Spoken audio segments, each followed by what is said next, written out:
Clutch Trucker filmed before a live studio audience. Rusty, the world-famous meatball dog. Yeah, I got chastised for not introducing him on my last video. Because it's not really a Clutch Trucker video if you don't call him the meatball dog. So there he is. All right, the meatball dog. Hey, YouTube, Clutch Trucker here. Thanks for tuning into another edition of the Clutch Trucker channel. All right, well, today, what is it? It is Monday, the 16th of November. Here I am at the TA in North Bend, Washington. Of course, they call it the TA. TA does this. They call it the TA Seattle East. Yeah, if you count, 45 miles east being just east of... They do that. The TA Dayton, they call it too. It's like 40 miles from Dayton. It's right 10 miles from the Indiana border. Where I live, Cheyenne, they call it the TA Cheyenne. Yeah, if you count like 35, 40 miles east of Cheyenne, but they love to do that. They like to try to make it sound like they're closer to the big towns where they are. Just say where you are, TA. The one in Wyoming, it's not TA Cheyenne East, it's TA Burns. All right, we're going to build a new TA. We're going to put it, 75 miles outside of Pittsburgh. We'll call it the Pittsburgh West. When it's really like Columbus. Well, wasn't planning on staying here tonight, but yeah, this is kind of the subject of this video. One of those days where three things happened, really kind of packed me off, anyway, and one actually really good thing. All right, so we'll talk about the crap that pissed me off, and then we'll talk about the good thing. All right, so let's dive in. You had to deliver in Fife, Washington today, which is the Seattle-Tacoma area. And I ended up staying over at the Missoula TA longer, and I ended up staying there because I couldn't get a reserve spot for it last night here. Because this place always fills up, and the reserve spots go real quick, too. But a Sunday night just before a Monday delivery in the Seattle area, yeah, try to get a spot anywhere nearby. So I stayed there. So I left early this morning, and of course dealt with some ice up over there on the Lookout Pass. Is it called Lookout Mountain or just Lookout Pass? I can't remember. As you're getting over the top of that, I don't mind it as much. When you're going up, you can kind of deal with the ice a little bit better. What I hate is when you get over the top, right over that Idaho border, and you start going down, and then you're looking at that road going, okay, it's wet, it's dark, I can't really tell. Is that ice? And then you feel that just a little bit of a thing, which makes you kind of go, yeah, there's some ice there. So you slow it way down, and of course then I'll drop way down, and then some other idiot goes flying on by me, and I'm like, okay, well, good luck to you. But I wait till I'm a little further down.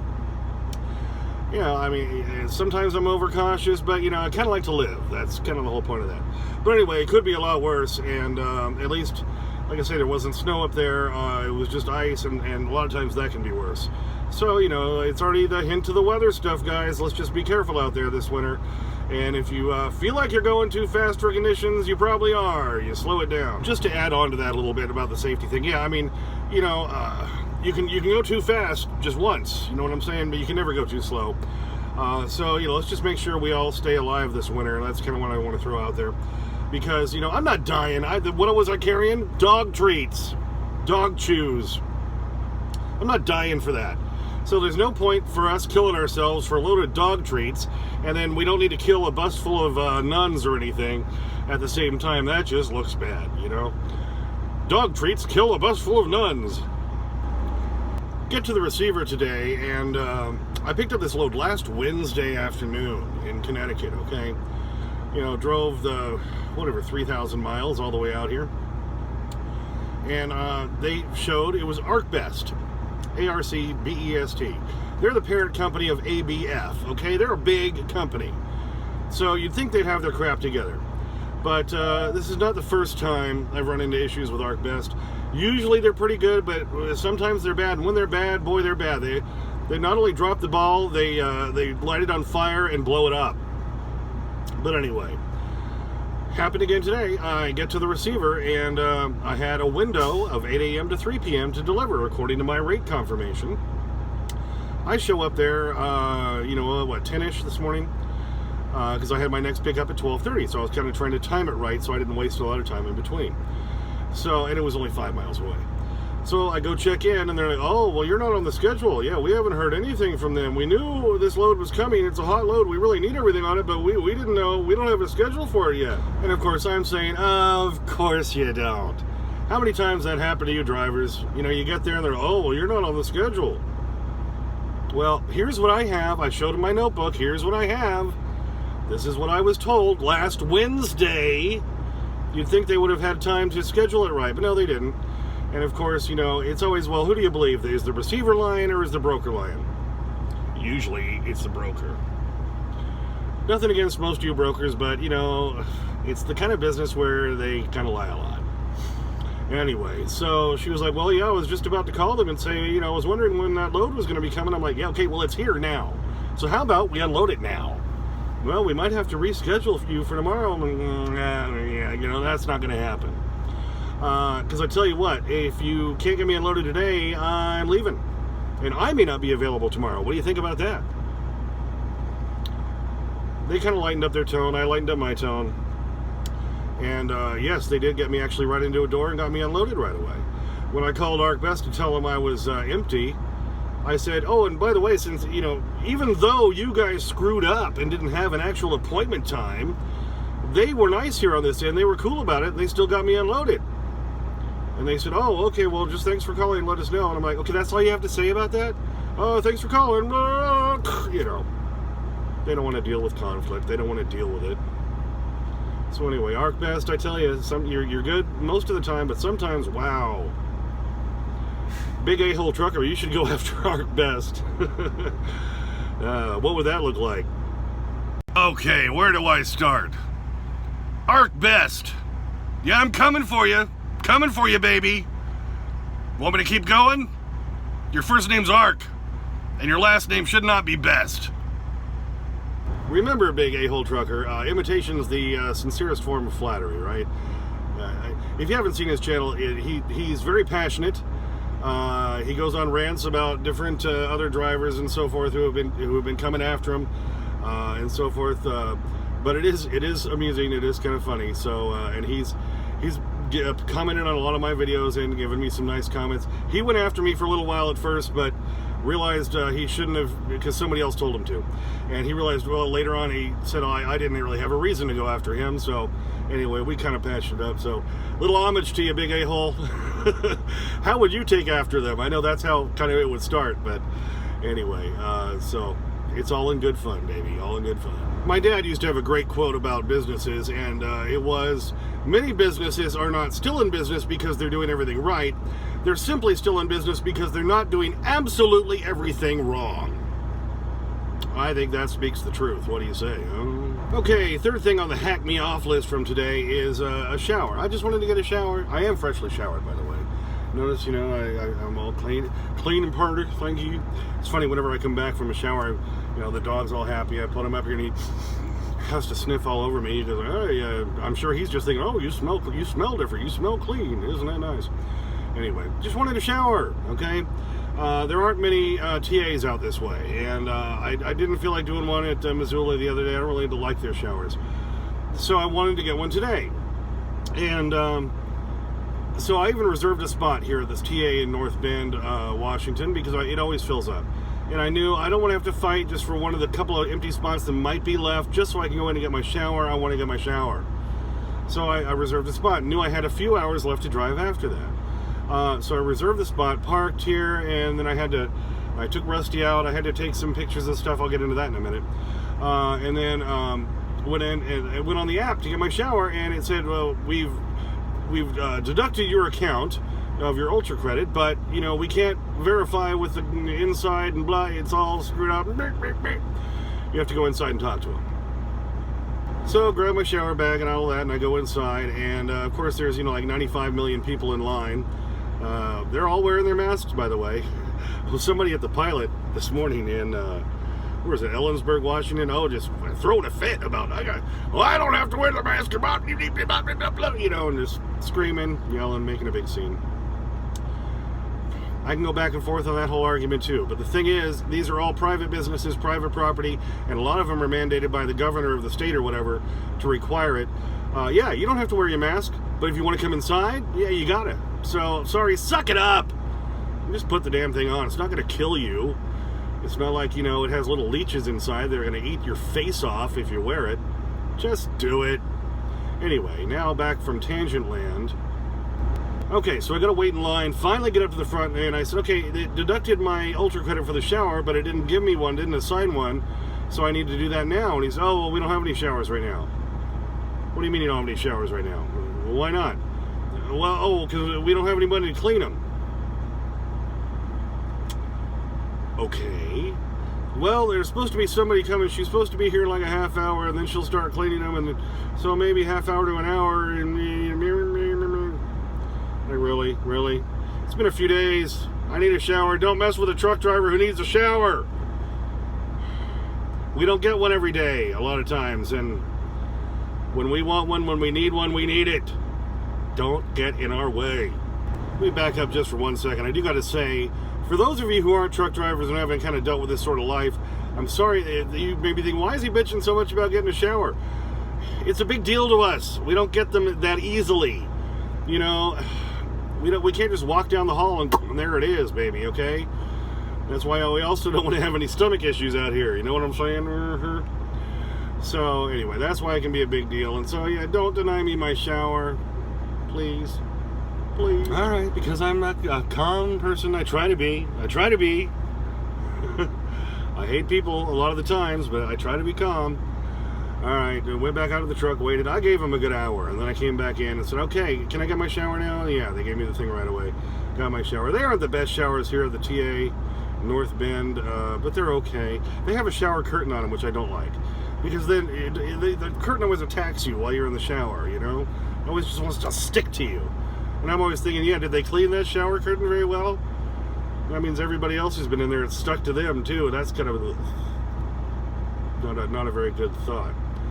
But anyway, I kind of danced away from that as much as I could. So I'm all clean. All right, so there's all my gripes. Now we'll move on to the positive thing. I have skirts on my trailer. They're the Trans-Tex.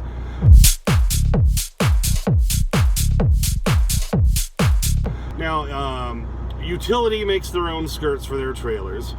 I think maybe another company does too, but generally, if you're going to buy an aftermarket skirt for your trailer, Trans-Tex is one of the main ones who makes them. When I bought this trailer back in 17, I think it was, I told them, yeah, I want the skirts on the trailer. They didn't have it on it initially, so I said, put those on. So they put on the Trans-Tex skirts for this trailer. They're in 3 pieces. They're put, they're screwed together. They hang down underneath the, the rail, and they attach underneath on the I-beams, the cross beams in your trailer. Problem is, all the little brackets that hold them and keep them from just flapping around in the wind like crazy, almost all of them are broken. They just use these pieces of fiberglass that they bent and then they attached down here. Well, they all broke, either at the top or at the bottom. I tried to fix this like a few weeks back, about a month ago or something in Ohio. And me and another guy, shade tree mechanic kind of guy, crawled into there and fixed a couple of them to keep it from the back ones from flapping. Because what happens is then it keeps flapping around in the wind, they keep moving forward, and they knock my little side lights in my trailer, the side turn signal and mid trailer light, out, because they're just held in with those rubber grommets, and it would knock them out, and I look back and that light's just back there blip, blip, blip, blip, blip, flipping all around, and of course that says, hey DOT, pull me over. So I really want these things fixed. So I went to the Trans-Tex website on, I guess this was late Friday night, and found out they have new brackets. They have a new kind of bracket called the blue bracket, which is supposed to be better. They kind of half-assedly admitted that their other brackets weren't very good, and these new brackets will bend without breaking. Hint, our old ones did. And so these are the better way to go, and blah, blah, blah. And I'm like, okay, so I'm probably going to have to buy a new set of these damn brackets. So I sent them an email, because I tried calling them. Of course, they weren't there over the weekend. Sent them an email saying, hey, where do I order these? How do I get them? How much are they? Please contact me back. They sent me an email early this morning, and this lovely lady, Christina, had sent the email saying, well, I have to order through a dealer, blah, blah, blah, and I had a couple more questions. So she had her phone number in there. I called her this morning, and I was telling her the whole situation. I said, look, I tried to fix a couple of them, and those have now broken. I was in North Dakota the other day. The winds were gusting like 30 miles an hour, and it busted those off, too. And she said, well, it's probably under warranty. And I said, well, what kind of warranty? How long is the warranty on these things? She said, 10 years. 10 years? Holy crap, yeah, I'm well within that. She said, all you got to do is take some pictures of the broken ones, email them back to me, and we'll send you a new set of the blue brackets free of charge. And you just have to pay for the shipping. It's going to be like $40. I can't believe it. A company actually standing behind their crap, backing it up, giving you stuff for free when their crap broke. How often does that happen? Not a lot. They're in Canada, by the way, which kind of cracks me up. If you ever called anybody based in Canada, of course, Canada has English and French as both of their languages, so they have to speak both all the time. So it was funny because when she had her extension on the email, when I put that in, she answered, "Trans text. This is Christina," and then said, "Bonjour." I can't speak French. So I just thought that was funny. Anyway, she was very nice, and so yeah, they're going to replace them. I just had to take pictures. Of course, it rained all day in the Seattle-Tacoma area, so I could never get under there and take the pictures until I got parked tonight. Finally took some, and I'll show you a couple of them. It's going to be kind of hard to tell, but this first one I'll show you. You can definitely see where the bracket broke. Then this next one is looking from my driver's side of the trailer to my passenger side of the trailer, and you should see like 4 or 5 brackets across there. You see one. All the others broke and fell off. But they're actually backing their crap up. I thought that was amazing. So, Transtex, give you some props, baby. Way to go. So hopefully they're going to get to me when I'm home over Thanksgiving, and I can actually replace them and put the new ones on, and hopefully that'll be the last time I ever have to deal with that, because I'm tired of those things just flapping out there and just knocking my lights out. Oh, one other downer I got to say is now that I'm parked here at it took so long to get the shower, now I lost the rest of my time to get down the road. So I'm just going to stay here tonight since I paid for a spot. Well, not technically. I used an Ultra Credit. I didn't pay for it. Watch my, I've got a couple, 3 videos all about taking advantage of TA Petro's Ultra One Points program. And if you do it right, drivers, you never have to pay for a reserved spot. You can use the Ultra Credits.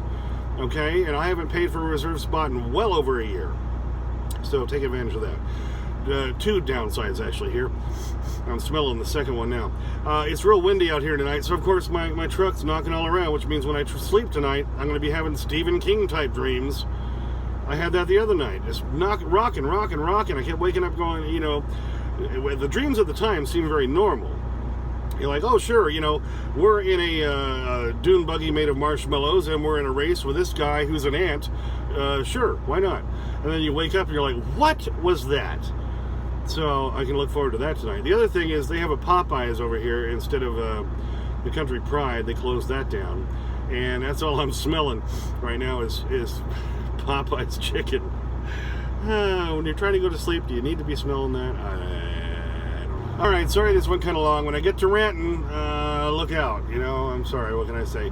Chris Kelly, the cabbie in England, who is a subscriber to my channel, and we have that video about him showing a tiny road. I asked him if he'd do a video on his cab and point out what they call different things in England, like that we call, what we would call it, because they have different names for it. So he did that for me, and he let me use that video. So I'm going to be putting that together soon, so look forward to that. It's going to be a lot of fun. All right, well, I hope you enjoyed that one. I hope some of you who may own your own trailers, I know there's not a lot of you, but there may be a few. If you're having issues with your Transtex trailer skirt, give them a call. They came through for me. I was pretty amazed. Kind of wild. How about that? Hey, thanks for tuning in. As always, please subscribe. Please like. Please comment. I get to your comments. Sometimes takes me a day or two. Sometimes just a few hours. You never know. Somebody said they saw me driving on I-90 today in Washington. Hey, how are you? Ring that bell for notification. As always, sniff that magic YouTube fairy dust. Clutch and Rusty, out.